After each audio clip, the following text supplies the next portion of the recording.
Hey guys, welcome back. My name is Steve with LRM Leasing. Today I'm working on a truck in the shop for after treatment. So the customer brought it in because he's here to do his regular maintenance service with the after treatment system. That being said is the DPF filters, which we need to do every 100,000 miles or to 1 year. If it's not cleaning them, then it's replacing them. So on this truck, I've already pulled these bad boys out, and sure enough, the filter's nice and dirty. So what I'm gonna be looking for when I pull these filters out is if anything's cracked. Big ounce of fluid, so it's indicating anything like coolant, fuel, or DEF overdosing or anything like that. If it has a crack, the filters are done. I'm gonna replace them with new ones. In this case, I didn't see any cracks, and the other side looks just as good. So what I'm gonna do is I'm gonna send it out to one of my vendors. They're gonna pressure test it, make sure we got good flow, make sure it's not cracked internally as well, blow it, clean it, bake it, and then bring it back. And they normally give me back a sheet telling me what status is it in.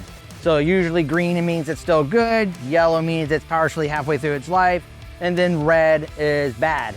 When it's red, then I'll send another quote to the customer and say we need to do DPF filters. You're probably asking why I'm talking about this kind of stuff, especially when it comes to after treatment and maintenance for it.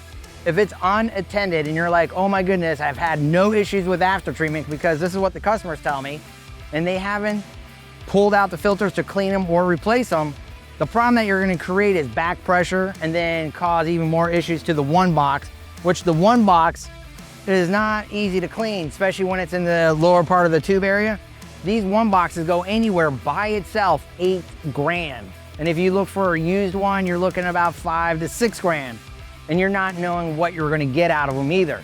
So just doing the basic maintenance stuff, it may sound expensive to do the maintenance stuff, but in the long run, it's gonna be a lot cheaper. You gotta maintain your after treatment system. If you don't, it's just gonna cost more money down the road, and you're gonna spend thousands of dollars instead of a few hundreds of dollars. So always maintain your after treatment. If you see a problem, let's fix it. You know, if you see anything leaking, especially exhaust, which is a DOT violation, if you see that underneath the truck or you smell it, I say highly go to a shop, get it inspected, find out where it's coming from, and go forth. Because you'll be surprised how often I see a truck go into a shop, dealership, mom and pop, and say, we need a one box, and we find that the clamp, which is a big one, the clamp that goes around here has broken and it's leaking exhaust.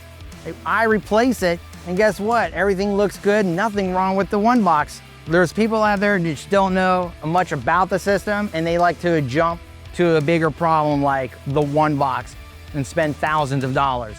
So know a little bit about the system. Maintenance is the key, and it'll save you guys money in the long run if you just maintain your after treatment system.